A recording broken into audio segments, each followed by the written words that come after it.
I used to believe that dedication would eventually be rewarded. Until the day I opened that old document folder. That afternoon, I stopped by my parents' house in Salem, Oregon, like I did every weekend.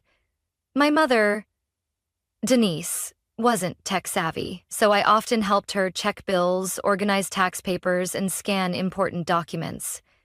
That two-story red brick house, the one I had spent nearly a decade financially supporting and helping renovate tile by tile, felt like a second home to me. "Can you take a look at this for me?" she said, handing me a messy stack of papers before heading back to her orchids in the backyard. I sat down at the dining table, sifting through the pile, until my eyes landed on a thick, cream-colored envelope labeled in bold, "Estate Plan and Will." I hesitated. Not because I was curious, at least that's what I told myself, but because I wanted to make sure everything was in order. I'd always been the one to worry about things like this, the one who kept the family from falling apart. But as I flipped to the asset distribution page, I felt a tight pressure in my chest. Everything, and I mean everything my parents owned. The house, over $450,000, 0 cents in savings, the new SUV, even Mom's wedding ring was clearly stated to go to Samantha, my younger sister. And me? Not a word. Not a single mention beyond the vague line, "We love both our daughters." I clenched the paper, my knuckles turning white. Every memory of working 2 jobs to help pay their mortgage, of driving through snowstorms to deliver Mom's medication, of fixing plumbing, replacing shingles. Each of them felt like they had just been slapped out of existence by that cold, printed sentence. I heard my mom re-enter the house, her footsteps light behind me. "Hannah, did you find the statement?" I stood up, will in hand, and turned around. My voice was calm, unavailingly calm. "Mom, is this real?" She froze, her eyes glancing at the paper in my hand. "Oh, Hannah, what does that mean?" I cut her off, my throat tight but each word sharp. "A lifetime of caring for you and Dad, and I'm written off like I never existed?" My dad, Richard, walked in from the living room just then, coffee mug in hand. He set it down with a sigh, like he was about to comment on the weather. "You don't need to react like this, Hannah. You're doing fine. Samantha, she's still figuring things out." I let out a laugh, humorless and dry. "Figuring things out? She's 30.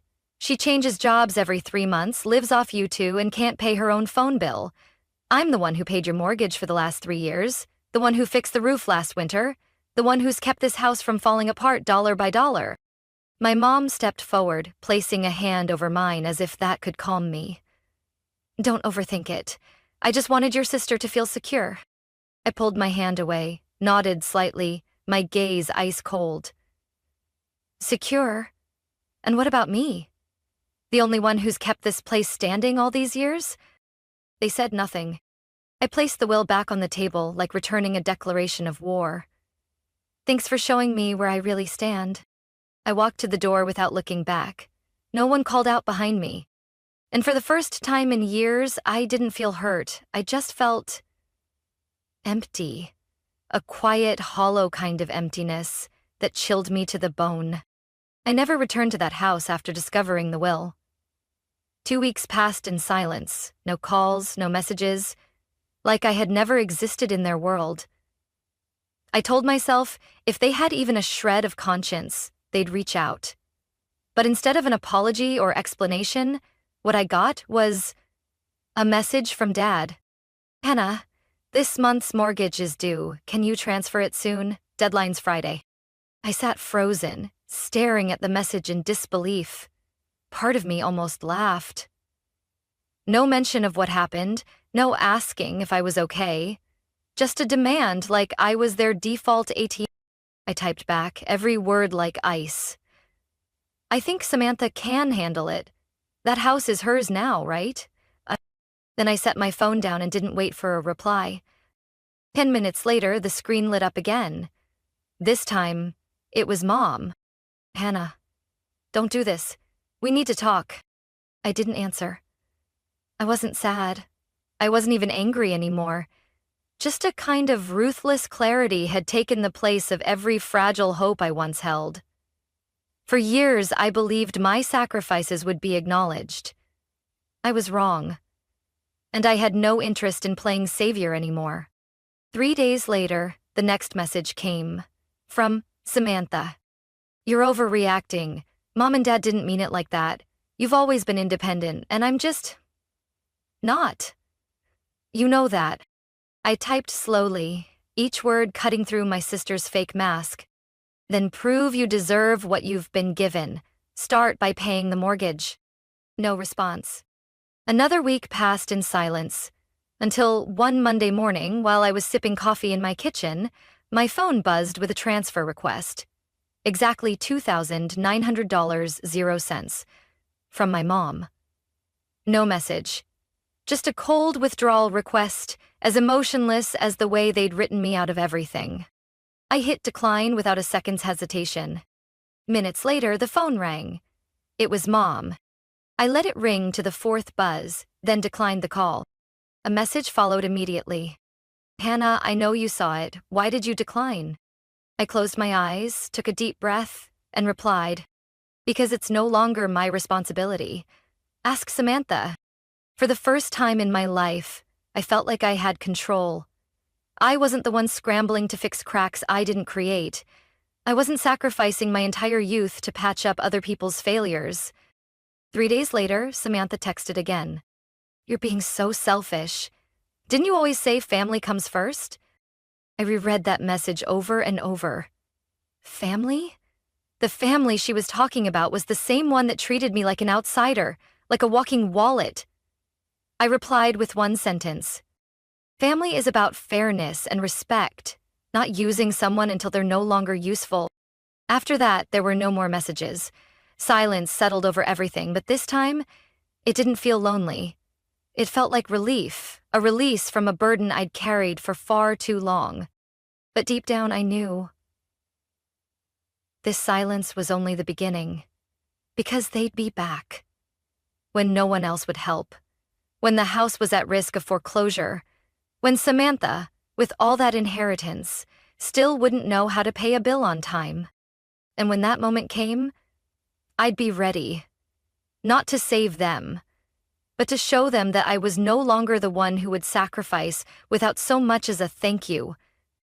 The next message from Samantha came near midnight while I was halfway through a historical novel and sipping hot tea.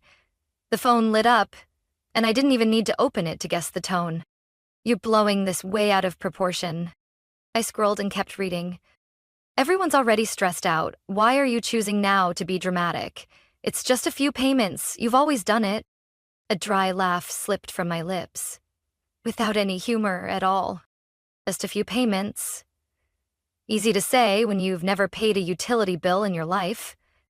I typed back. I'm not being dramatic, I'm being clear. And you better get used to it. Less than a minute later, she replied, You're seriously selfish. Don't be surprised if Mom and Dad don't forgive you. I set the phone down. For the first time in years, I didn't feel guilty. I wasn't haunted by what if they're upset, or obsessed with being the good daughter. I had crossed the line between being exploited and standing up for myself. The next day, I called the bank and requested my name be removed from the joint account used for the mortgage.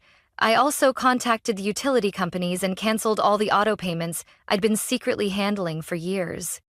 I'd deleted the bill reminders on my phone, like a small ceremony marking the end of my role in their household.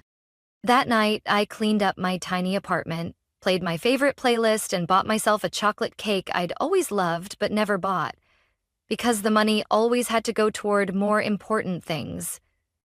I started sleeping soundly. I woke up without the jolt of a payment notification. I went to work without feeling like I was dragging 3 other adults on my back. I even signed up for an online art class, something I dreamed about for years but always pushed aside because I didn't have time or really wasn't allowed to be selfish. And as my life started to breathe on its own again, the knocks from the past came louder. Early the following week, my mom, Denise, called. I didn't answer. A message came right after. Hannah, we need to talk. Your sister doesn't know how to pay the internet bill. Can you help? I didn't respond. 2 days later, another one. The landline got cut. She says she can't log in. I don't know what to do. I read the message, then opened the bookshelf and pulled out the old notebook, where I'd once written down every password, billing schedule, and customer service number. Every time my parents didn't know what to do, they called me. Every time Samantha forgot a payment, I handled it. This time, I closed the notebook and put it back. I wasn't their assistant. I wasn't the backbone of a system that erased me the second I stopped being useful. 3 days later, another message from Samantha landed in my inbox. Are you kidding me right now? The power's about to be shut off. Are you really going to let that happen to our family? I replied with just one sentence. No, I'm just letting everyone take responsibility for their own choices. Silence. I didn't hear anything for several more days. Until one morning, a call came from an unexpected number. Mrs. Lorraine, the neighbor who'd lived next to my parents for the last 20 years. Your mom asked if I knew anyone selling houses. I think they're not managing well anymore. I thanked her, then hung up. I didn't feel smug. I didn't smile, but I didn't cry either. I just sat by the window, watching sunlight spill through the trees out front, and realized something. For the first time in my life, I wasn't being crushed by duty or guilt. I had chosen to step out of the cycle, and I wasn't going back. The first message came on Monday morning, from someone I didn't expect. Mr. Walter, the neighbor who'd lived next door to my parents for over 20 years. Hannah, are your parents okay? Denise asked what day it was. She thought she got the date wrong, but she just got a letter from the bank. It clearly says, Notice of Foreclosure. I stared at the screen. So it had happened. Faster than I expected. 4 weeks since I stopped all support.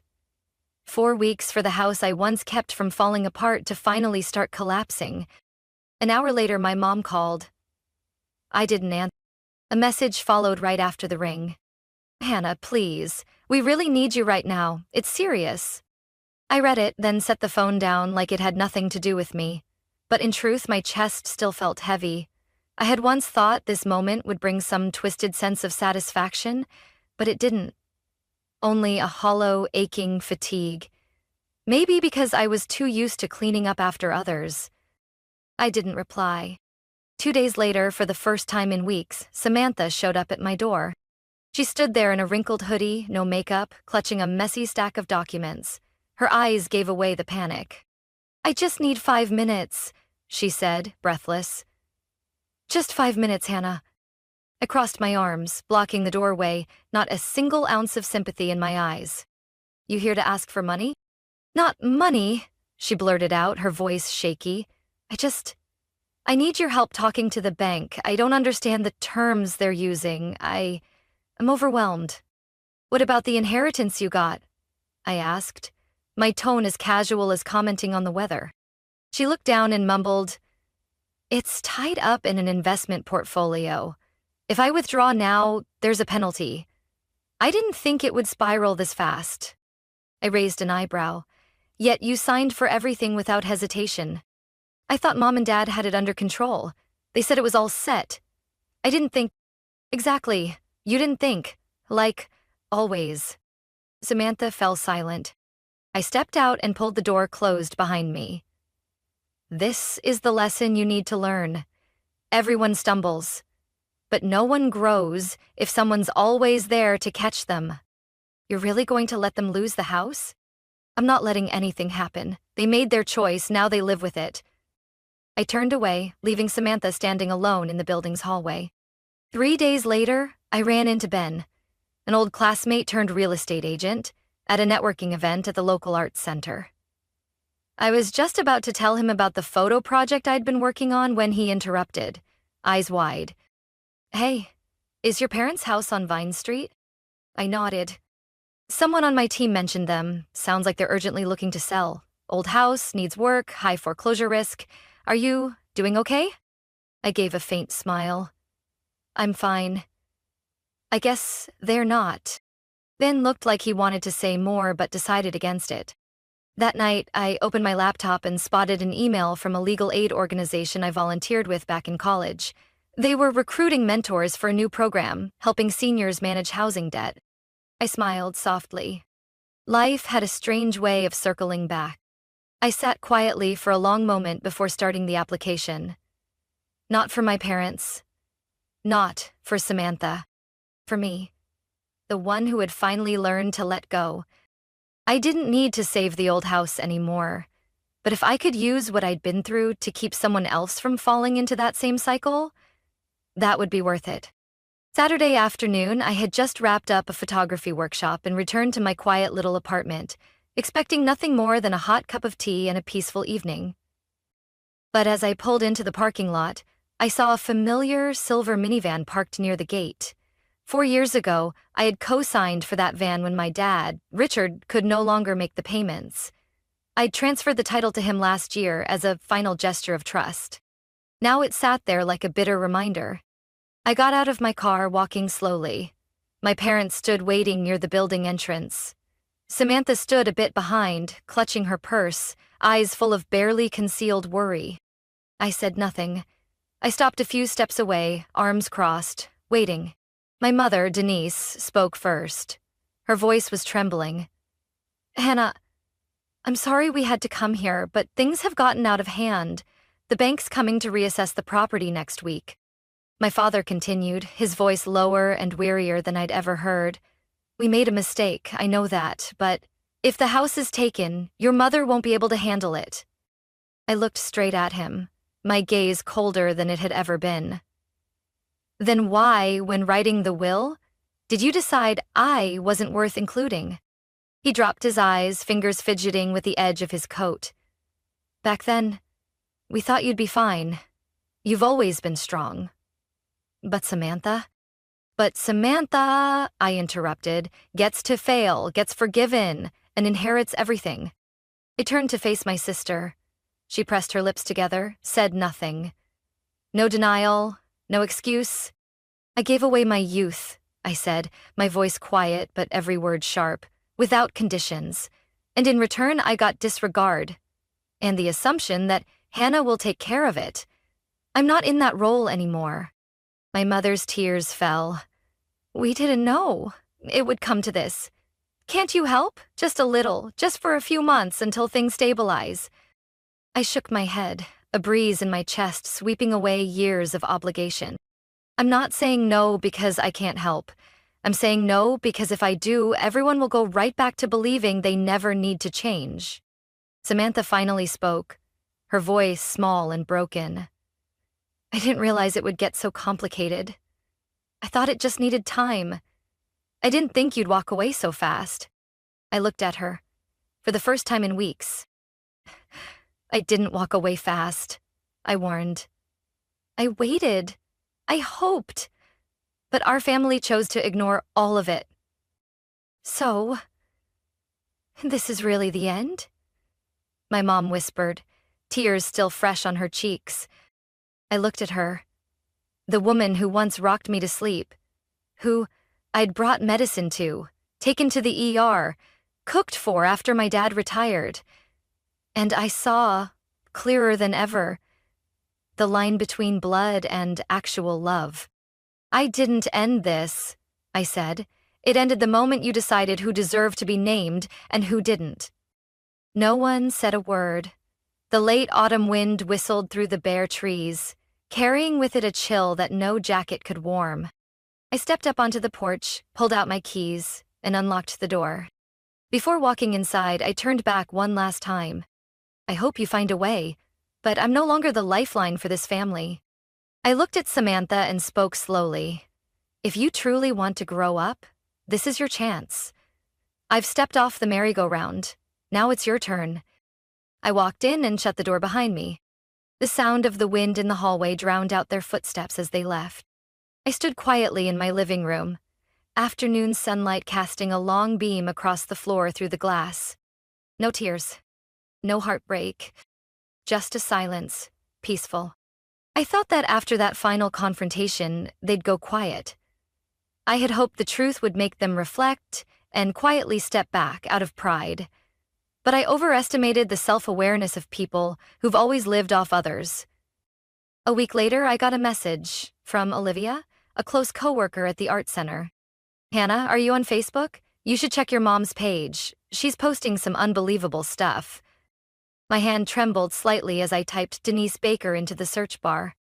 Her timeline was filled with emotional posts, flower photos, and inspirational quotes, but what made me freeze was one standout post, with a picture of our old house attached.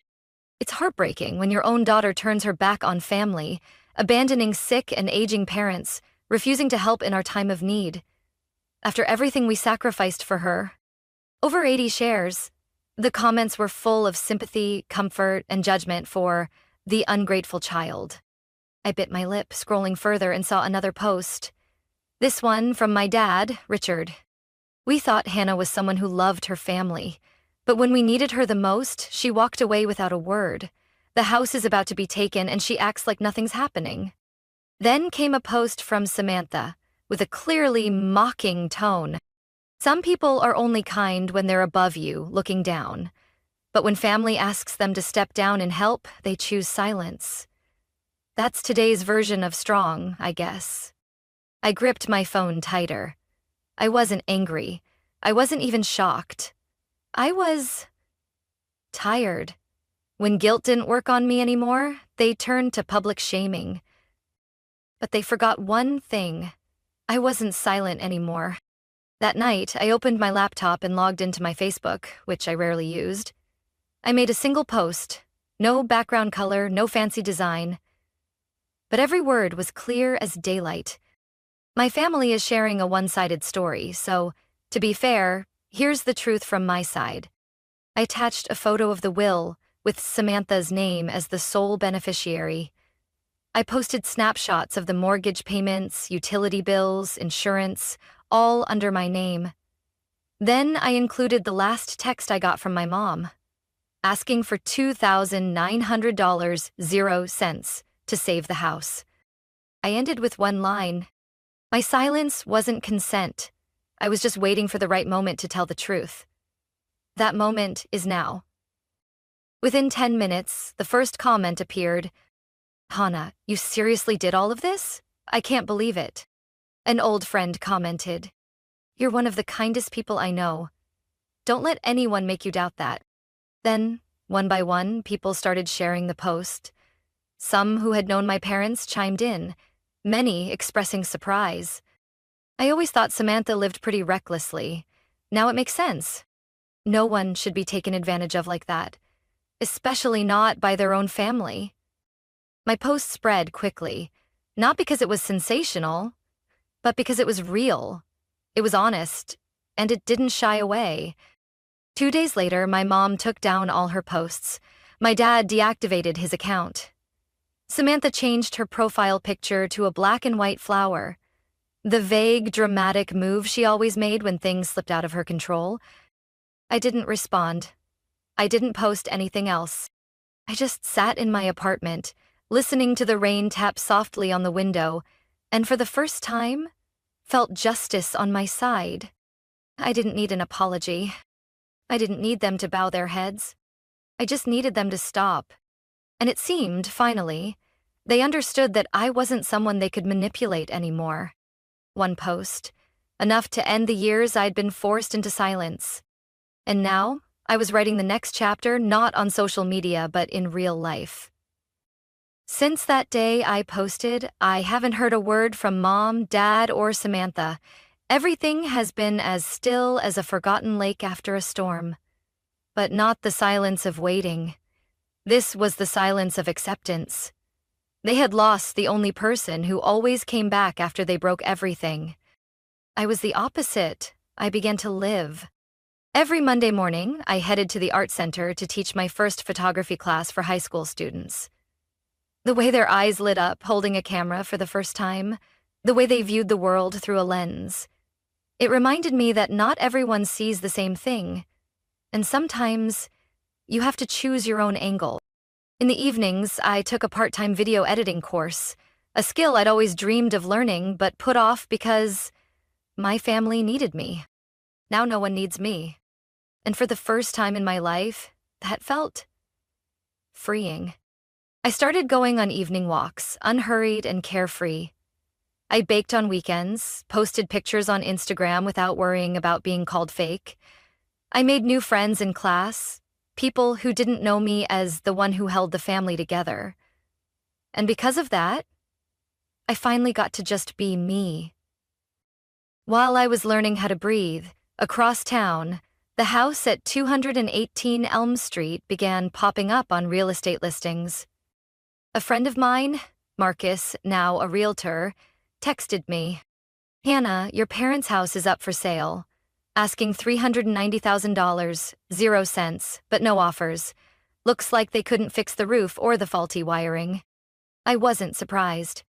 No one to fix the fuse box at midnight, no one to replace the water heater or call the repair guy in time. No more me. That house had survived because of me. And now it reflected the truth. Neglected, run down, and with no one left who could keep it standing. I heard one more update from Lorraine, the elderly neighbor. She called just to check in, but before hanging up, she mentioned casually, "Oh, and it seems like Samantha's moved back in with your parents. I see her doing the grocery runs often. She doesn't look too happy." I looked up from my laptop and took a sip of my still warm coffee. In the past, hearing something like that would have made my chest tighten with worry. But now, I simply shrugged. Maybe what Samantha needed most was to experience the instability she used to so easily ignore. I wasn't glad they were struggling. I just no longer wanted to carry the weight of choices that weren't mine. For the first time in 10 years, my savings account was steadily growing. I booked a fall trip to Seattle to photograph the changing leaves. I put a deposit down on a new semi-pro camera, something I used to consider an unnecessary luxury. I was learning to take care of myself the way I once cared for an entire family. I also started writing again. Not defensive posts, but a blog about breaking away from toxic family dynamics. Some entries were widely shared. Many people messaged me, thanking me for saying what they never had the words to express. And on a rainy afternoon, while I was editing photos in my favorite cafe, my phone buzzed with a notification from a real estate site. Price dropped by $30,000, 0 cents on property at 218 Elm. Owner seeking urgent sale. I looked at the photo of the house.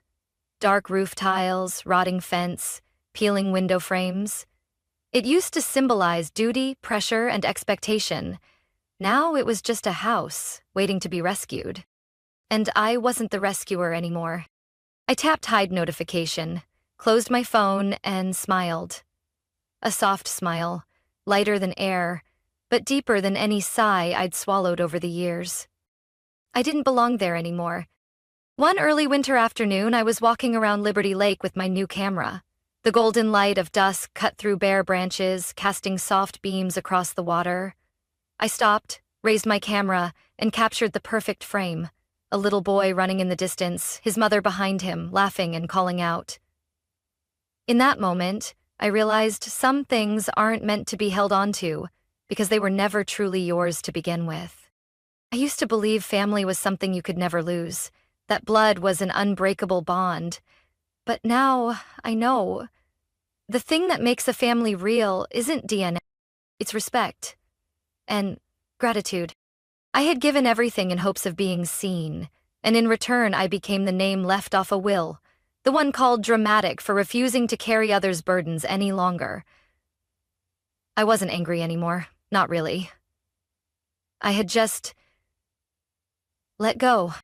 They still lived there, in that old house, now listed for the 3rd time. Word was, whenever someone came to view it, Samantha tried to act like a responsible homeowner. But when asked about maintenance records or repair bills, she'd just smile awkwardly. Because all those years, no one ever taught her what to do. I never went back, not once.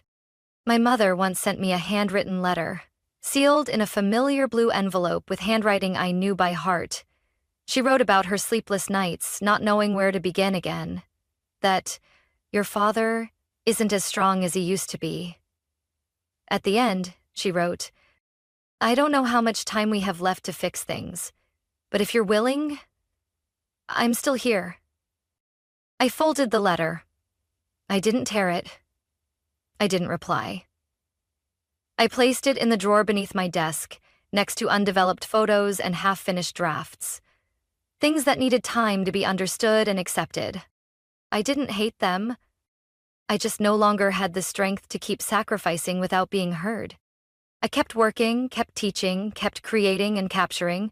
I even held a small photo exhibit at a friend's cafe, showcasing images that traced my journey to healing. Early mornings in the park, golden light on quiet streets, an elderly woman's thin hands holding a warm mug, a single flower fallen on cracked pavement. A middle-aged woman came up to me afterward, shook my hand, and said, I don't know why, but every photo of yours feels like it's speaking for someone who's been silent for a long time. I smiled, saying nothing, because she was right. I had spent my life staying quiet, for peace, for the role of the good daughter, for the hope that enough giving would earn me the love I longed for. But now, I've chosen a different kind of peace. Not one that comes from others' approval, but from finally choosing myself. I've learned how to love myself, unconditionally. I've learned to say no, without guilt. I've learned to let others face the consequences of their own choices. And most importantly, I've learned not to look back. They're still my family, on paper, in memory, but they're no longer at the center of my every decision. I don't know what the future holds, whether there'll be a reunion or if things will remain as they are, but that doesn't matter anymore. Because in the end, I finally understand. Family isn't just the people who share your last name. Family is the people who value your presence. The ones who don't treat your kindness like a duty. The ones who make you feel seen and chosen. And if none of them can do that, that's okay, because I have a family me, and I don't need to look anywhere else. My story isn't a tragedy. It's an awakening. I once believed that love and sacrifice would always be rewarded, that family was unshakable. But the truth is, no one deserves to be taken for granted, not even by their own blood. I've learned to set boundaries, to walk away when necessary, and to choose myself without regret. Now I live with lightness, freedom, and peace, not because they changed, but because I changed myself. What do you think about Hannah's decision? Was she too harsh, or was this the only way to truly protect herself? Share your thoughts in the comments below. And don't forget to follow the channel for more heartfelt stories about real family life. 3 years later, I stood at the window of our new top-floor office, watching the Chicago skyline stretch beneath the sunset.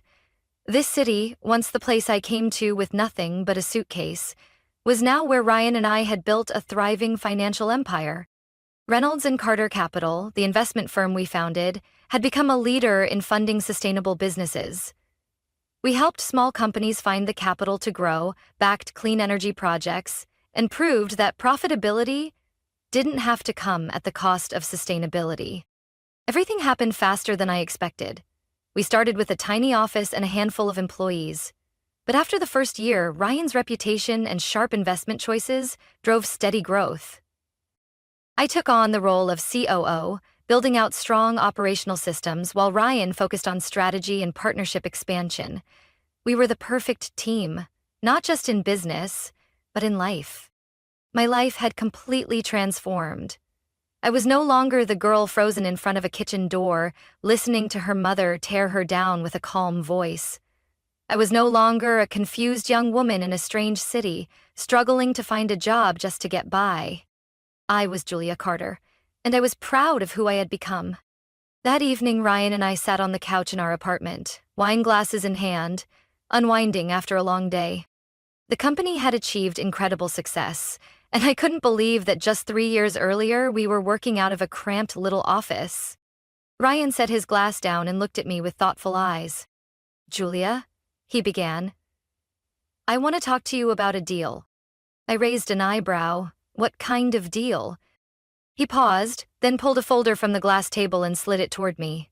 I opened it, and my eyes quickly scanned the printed lines. I recognized the name immediately. Sterling and Dawson Capital. My hand froze, my heart pounded.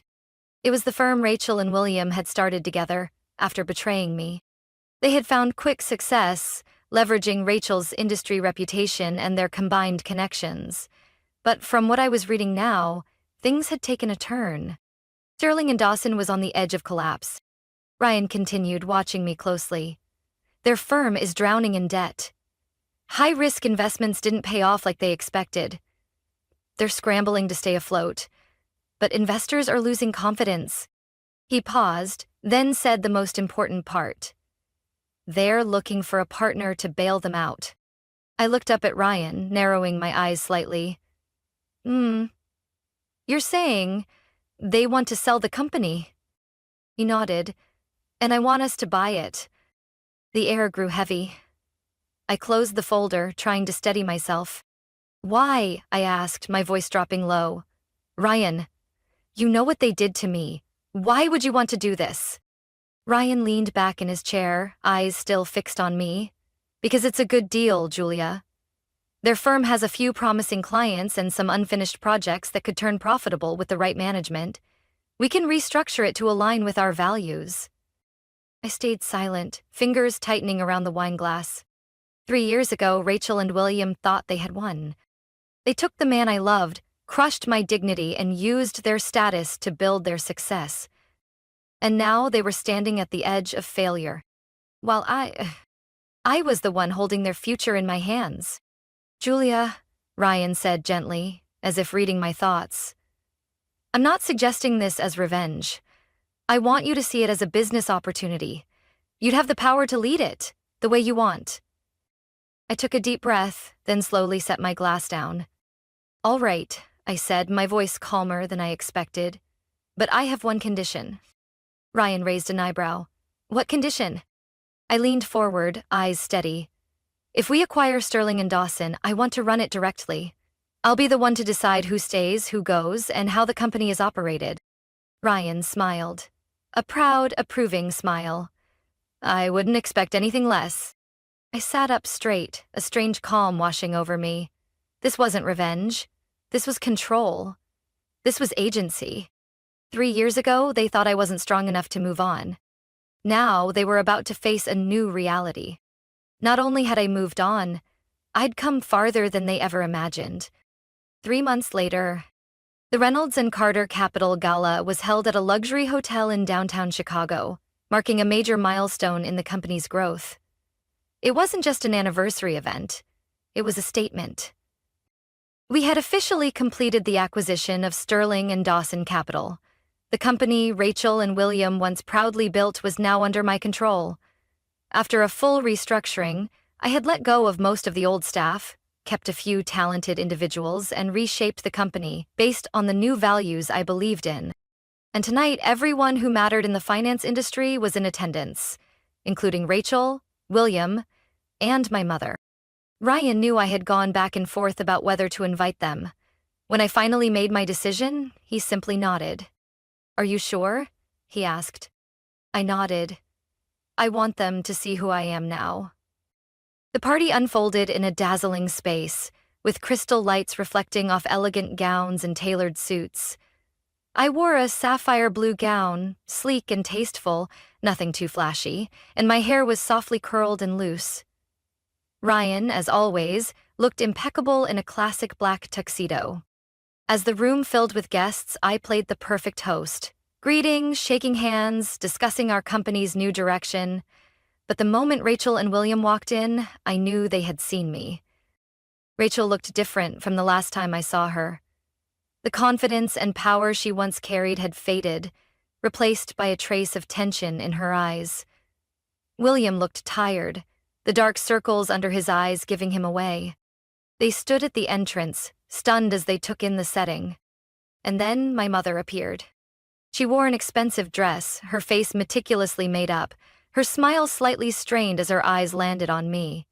As I calmly walked toward them, she was the first to speak.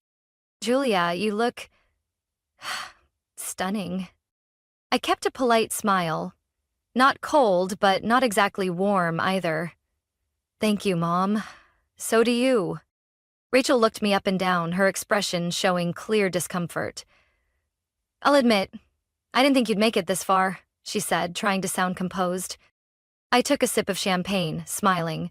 Not everyone gets the chance to prove themselves after being stepped on. William said nothing, just watched me silently, as if trying to figure out who I had become.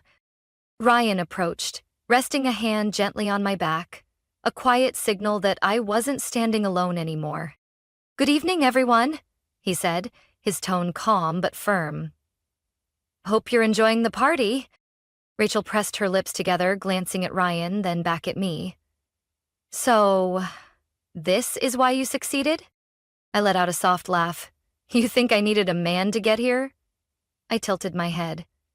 You're mistaken. Ryan and I are partners. We built Reynolds and Carter Capital together, brick by brick.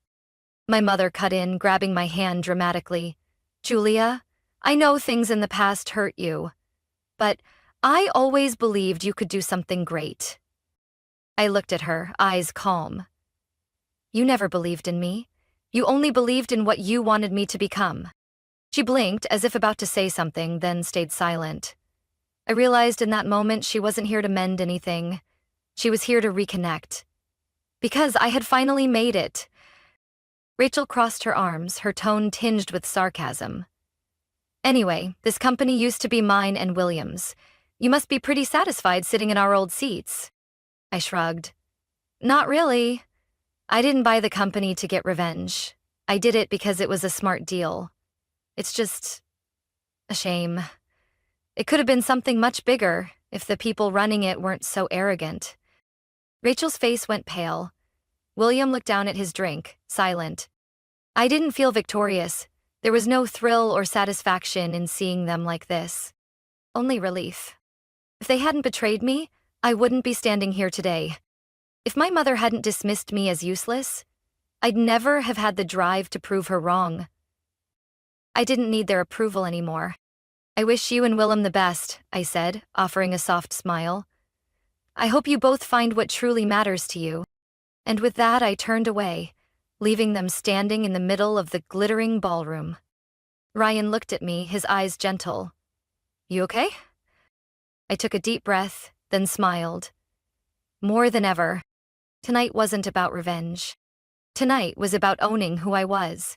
The gala ended around midnight, as the last guests departed with warm congratulations and firm handshakes. I stood on the rooftop of the hotel, the cool breeze brushing past me, my eyes taking in the glowing lights of Chicago below. Ryan stepped beside me, handing me a glass of wine. Come on, you deserve a moment to enjoy this. I smiled, taking the glass. You know, I used to think that when this day came, I'd feel victorious, that I'd feel satisfied seeing Rachel and William fall. Ryan didn't say anything. He just tilted his head, listening. I took a deep breath, letting the cool night air fill my lungs. But I don't feel that way. I turned to face him. There's no gloating, no satisfaction, just relief. Ryan smiled, gently placing a hand on my back. That's because you've come so much farther than they ever did, Julia. You don't need to prove anything anymore. I nodded and took a sip of wine. I no longer carried the weight of needing to prove to my mother that I wasn't a failure. I didn't need validation from Rachel or William. They had once been central figures in my life, but now they were simply part of the past. A past that had led me to this incredible present.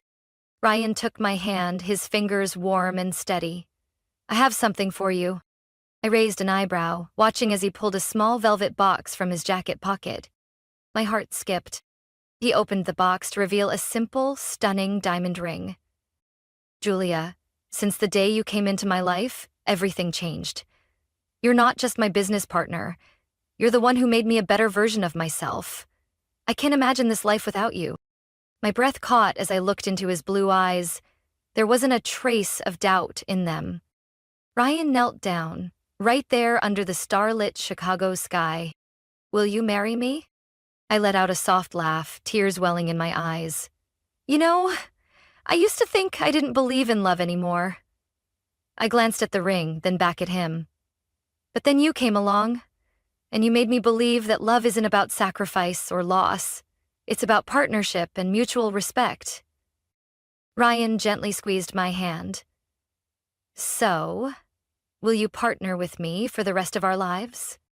I didn't hesitate. Yes, I whispered, nodding. I will. He stood, sliding the ring onto my finger, then pulled me into a tight embrace. I closed my eyes, feeling his heartbeat, his warm breath in my hair. I was no longer the girl standing in that kitchen, crushed by a mother who told her she wasn't enough. I was no longer the woman betrayed and lost in a strange city. I was Julia Carter. I was the woman who rebuilt her life from the ruins. And I had truly made it. 1 year later. Springtime in Chicago was beautiful. I sat in my office, watching the trees slowly turn green again, thinking about everything that had happened over the past 4 years. Ryan and I had gotten married in an intimate ceremony by Lake Michigan, surrounded only by our closest friends and chosen family, the people who had supported us every step of the way. Reynolds and Carter Capital continued to thrive, expanding into new areas. But for me, success wasn't just about money or recognition anymore. Success was waking up each morning knowing I was doing what I loved, with the person I loved by my side. Success was no longer being haunted by the past, no longer letting old wounds define who I was. Success was being able to look in the mirror and say, I'm truly happy. Ryan walked into the room with a soft smile. Ready for lunch, Mrs. Carter? I laughed and stood up. Never been more ready. He wrapped his arm around my waist, and together we walked out, stepping into the rhythm of a city I once called unfamiliar, but now it was home. The past was behind me, and I was finally free. Life doesn't always go according to plan. Sometimes, the pain and betrayal we experience push us beyond our limits and help us grow. Julia once thought she needed her family's approval, but in the end, she realized her true worth came from within. Her story isn't one of revenge, but of growth, love, and building a life to be proud of. Sometimes, the best thing we can do is let go of the past and move forward. What do you think about Julia's journey? If you were in her shoes, how would you face your past? Share your thoughts in the comments, and don't forget to follow the channel for more stories about life, family, and powerful lessons worth remembering. I stood frozen in front of the kitchen door, every word from my mother slicing through me like invisible blades. Julia's not right for you. You deserve someone better, my mother, Evelyn, said calmly, as if she were discussing the weather. You know, Rachel has always been ambitious, a strong woman. She's not a dreamer like Julia. My hands clenched into fists without me realizing. On the other side of the door, my boyfriend, William, who had been with me for the past 3 years, said nothing. No denial, no awkward chuckle to lighten the mood, just silence. Then, a sigh. Julia and I have been together for a long time, William said, his voice trailing off like even he wasn't sure anymore. My mother let out a soft laugh, a sound that weighed heavily on my chest. But think about it. What have you accomplished in the last 3 years? Rachel, on the other hand, just got promoted to department head. Don't you see the difference? Rachel, my sister, the family's golden child, the one my mother never stopped comparing me to. I had known since I was little that in her eyes, I was just a faint shadow next to Rachel. I chose to pursue art, something my mother always saw as meaningless. To her, I was just someone chasing fanciful dreams with no real future.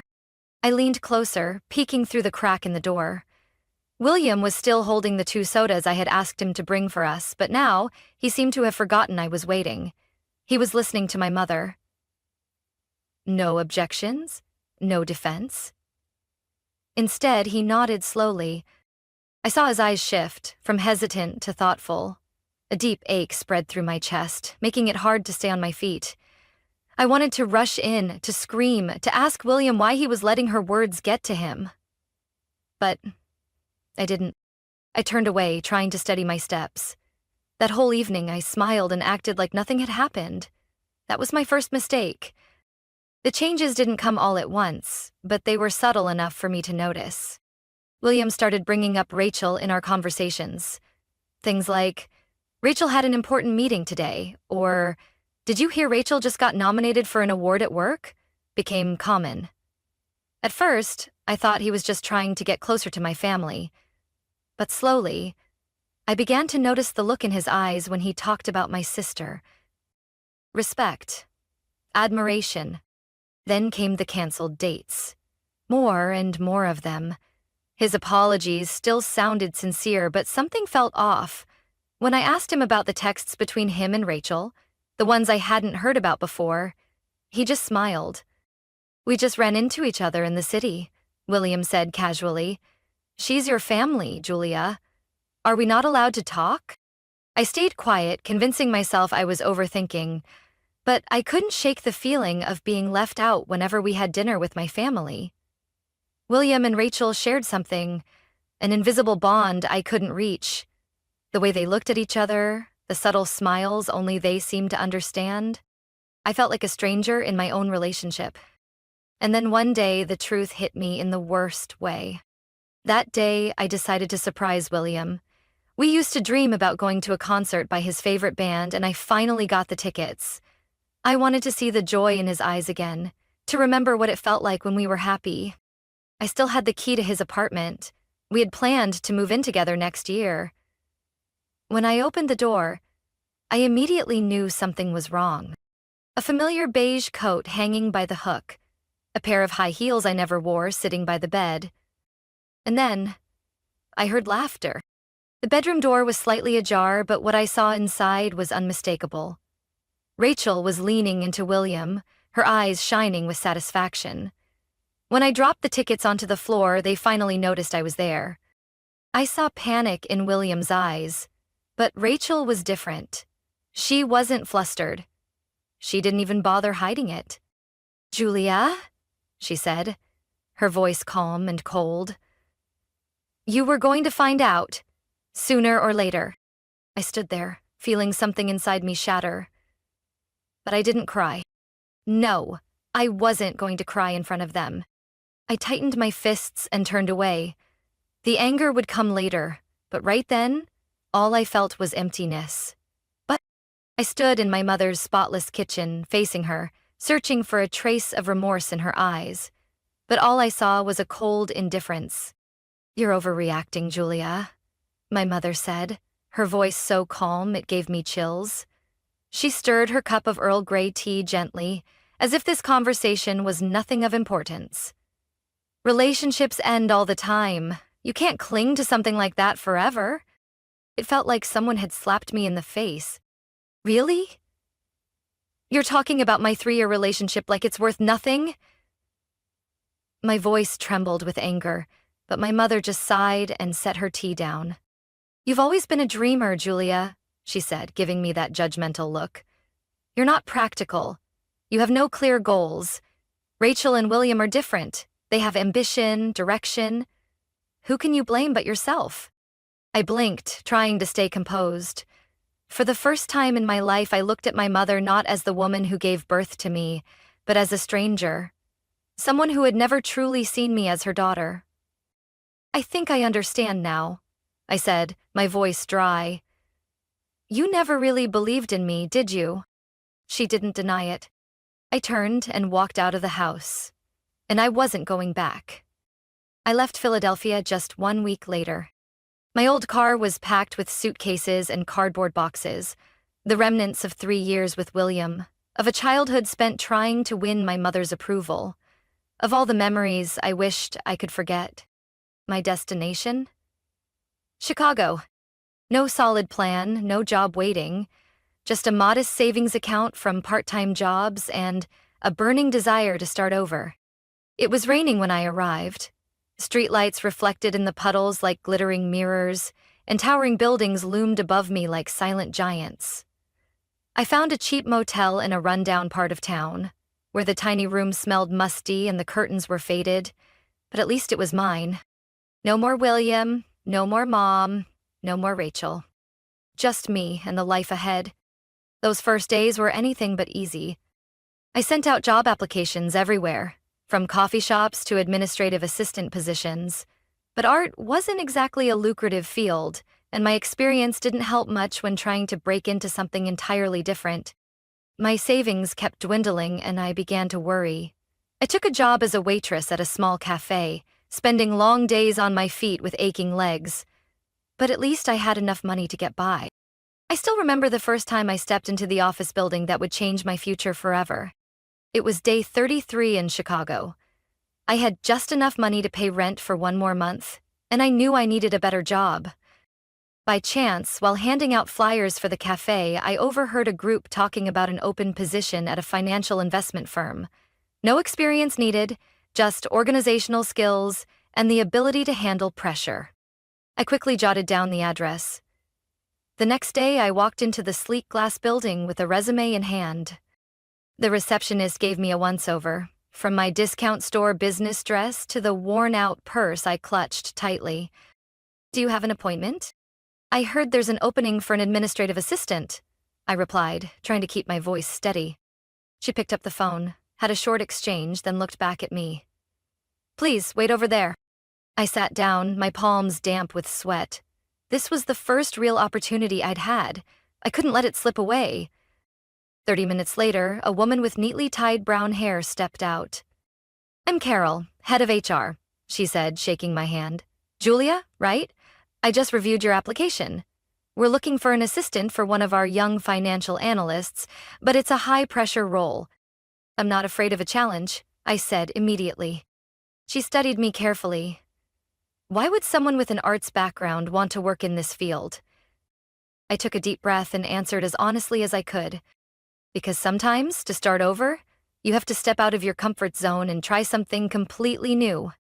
She was silent for a moment, then nodded. "All right, come with me. I'll introduce you to the person you'd be working with, if you're selected." I followed her down a long hallway into an office flooded with paperwork and cold LED lighting. The man sitting at the desk looked up as we entered. "Julia, this is Ryan Carter," Carol introduced. "He's the one you'll be assisting if you get the job." Ryan reached out to shake my hand. "Welcome to the world of finance, Julia." I took his hand, feeling as though a new door had just opened in front of me. I had left the past behind. And now, I was ready to write the next chapter of my life. Working at Carter & Associates wasn't easy, but I had never felt more like I belonged anywhere. Ryan Carter was the kind of boss people both respected and feared. He worked at a relentless pace, setting high standards for himself and everyone around him. In the early days of being his assistant, I made plenty of mistakes, forgetting to attach files to emails, scheduling meetings at the wrong times, even spilling coffee on his desk. But instead of getting angry, Ryan just looked at me, lifted the stack of papers, and sighed. "Julia, if you're planning to stick around, at least try to spill coffee on the less important documents," he said, dryly but not unkindly. I blushed. "I'll do my best." And I really did. After a few weeks, I started to get the rhythm of the job. I learned to anticipate Ryan's needs before he said a word, organized his schedule to maximize efficiency, and, most importantly, I began to understand how he thought. He wasn't just a talented financial investor. He was a visionary. Our quick lunches became opportunities for me to learn from him. "Why did you invest in that company instead of a bigger one?" I asked as he reviewed a funding deal for a clean energy startup. Ryan raised an eyebrow and set down his coffee. "Because they have passion. I don't just invest in ideas, I invest in people." For the first time, I realized the world of finance wasn't just about cold numbers. It was about seeing potential, evaluating character, and believing in the right things. Over time, our relationship slowly moved beyond the confines of work. Late nights at the office turned into deep conversations about life. I told him about Philadelphia, my mother, Rachel, and William. Ryan didn't pity me, and he didn't offer empty reassurances. He just listened, nodding now and then. "Maybe you had to leave them behind to find yourself," he said one late night as we shared takeout over his desk. I didn't reply, but his words stayed with me all night. One evening, when work had finally slowed down, we sat together on the rooftop of the office building, watching the lights of Chicago flicker below. "Why did you choose this field?" I asked. Ryan leaned back in his chair, eyes distant. "My dad owned a small business, but he never had the right financial support. In the end, it went under, and I watched my family lose everything." He gave a faint smile. "I wanted to create a place where small businesses could find the kind of help my dad never had." I sat there quietly. Maybe, deep down, we weren't so different. In the days that followed, I noticed the way Ryan looked at me had changed. It wasn't the analytical gaze of a boss toward his assistant anymore. It was something warmer, more personal. And then, on a Friday night after a long week of tense investment meetings, he said, "Want to grab dinner?" I blinked. "You mean as boss and assistant?" Ryan gave a soft smile. "As Ryan and Julia." That dinner had nothing to do with work. We talked about music, our favorite movies, and all the simple things we'd never had time to mention before. And when Ryan walked me all the way to my apartment door, I knew everything had changed. What we had wasn't some blazing fire from the start. It was a slow, steady warmth, like a comforting flame in the middle of a cold winter. But just when I thought I'd finally found where I belonged, Ryan made a proposal that shook me. "I'm leaving the company," he said during a late meeting. I froze. "What?" "I want to start my own investment firm, a place where we can support sustainable businesses with real value. But I don't want to do it alone." I swallowed hard. "What are you saying?" Ryan looked at me, eyes steady. "I want you to come with me." In that moment, I knew my life was standing at another crossroads. I could stay here, keep a stable job, or I could take a leap all over again. This time, not to escape the past, but to build the future I truly wanted. I looked him straight in the eye. "Then where do we start?"